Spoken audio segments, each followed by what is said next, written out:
the ultimate goal that these people have in mind is the goal to create a one world government run by the banking industry, run by the bankers, and they're doing it in sections. The European currency, the euro, and the European Constitution is one part of it.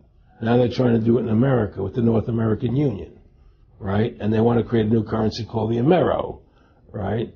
And the whole agenda is to create a one world government where everybody has an RFID chip implanted in them. All money is to be in those chips, right? There'll be no more cash. And this is given me straight from Rockefeller himself. This is what they want to accomplish. And all money will be in your chips.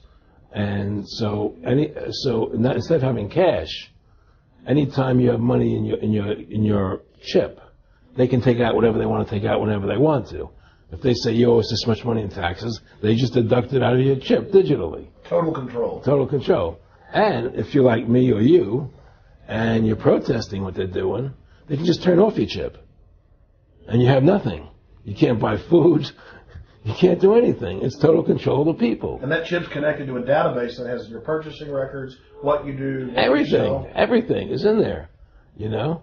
And so they want a one world government controlled by them, everybody being chipped, all your money in those chips, and they control the chips, and they control people. And you become a slave. You become a serf to these people. That's their goal. That's their intentions. Eric, can you be specific about when?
Because if you say it, they want to make you into a nutcase. But the truth has to come out. That's why I'm doing this interview.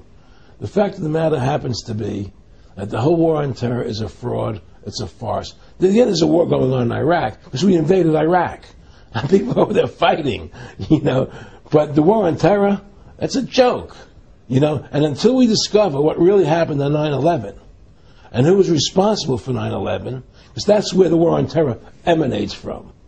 That's where it comes from. It was 9/11 that allowed this war on terror to begin. And until we get to the bottom root of 9/11, the truth of 9/11, we'll never know about the war on terror. Aaron, you said that he was, and I think it's important, and I know this about the Rockefellers, from Dr. Dennis Cuddy and many others, who literally, you'll be 20 years old in a lunch line at college, and there's David Rockefeller. And they're experts at recruiting and getting what they call players, and that clearly he was, I want to make it specific and just get you to reiterate what you said last night about you got 30% of the vote, you were having an effect, you made mad as hell, they knew that you'd started the Constitution Party, they knew that you were somebody who was taking action and getting things done, you'd already made some big films, had a lot of other successes, right. So they were trying to recruit you, and didn't it come down to the point of, hey, we are here to recruit you, and don't worry, your chip's going to say, don't mess with us, this guy's don't touch. Yes, that did happen. I was definitely being recruited, but it's more subtle than that. Well, in your words, just go through the process, and then what he said. Well, what it is remember we were friends, and we used to go to my house a lot. We'd have dinner, we'd talk, and he'd tell me about business investments that he'd get involved in, or they would help me with this business investment or that business investment. And was I interested in joining the Council on Foreign Relations? I would have to get a letter to join them, but was I interested in that? And, just stuff, leading you on. And I used to say to him that I never really did that because that wasn't where I was coming from. As much as I like you, Nick, your ways and my ways, we're on the opposite side of the fence. I don't believe in enslaving people, And he would come back with, oh, I do? Or? Well, it would be more like, It's better for them. Well, it's more like, how do I put it? It was like, what do you care about them? What do you care about those people? What difference does it make to you? Take care of your own life. Do the best you can for you and your family. What do the rest of the people mean to you? They don't mean anything to you. They're just serfs. They're just people. It was just a lack of caring, and that's just not who I was. It was just sort of like cold, it was just like cold, and I used to say to him, what's the point of all this? You have all the money in the world you need. You have all the power you need. What's the point? What's the end goal? And he said the end goal is to get everybody chipped, to control the whole society. To have the bankers, the elite people, the bankers and some governor controlling the world. And I said, all the people in the Council on Foreign Relations believe this way you do? He said, no. Most of them believe they're doing the right thing. A lot of them believe it's better off being socialistic. We have to convince people that socialism is really capitalism.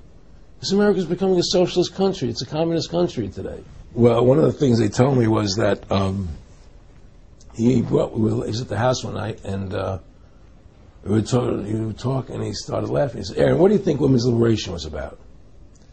And I said, I had pretty conventional thinking about it at that point. I said, I think it's about women having the right to work, getting equal pay with men, just like they won the right to vote. And he started to laugh. He said, you're an idiot. And I said, why am I an idiot? He said, let me tell you what that was about. We, the Rockefellers, funded that. We funded women's lib, and we're the ones who got all over the newspapers and television, the Rockefeller Foundation. He says, and you want to know why? He says, there were two primary reasons. And one reason was we couldn't tax half the population before women's lib. And the second reason was now we get the kids in school at an early age. We can indoctrinate the kids how to think. It breaks up the family. The kids start looking at the state as the family, as the school, as the officials, as their family, not as the parents teaching them. And so those are the two primary reasons for women's lib, which I thought up to that point was a noble thing. You know, when I saw their intentions behind it, where they were coming from when they created it, the thought of it, I saw the evil behind what I thought was a noble adventure.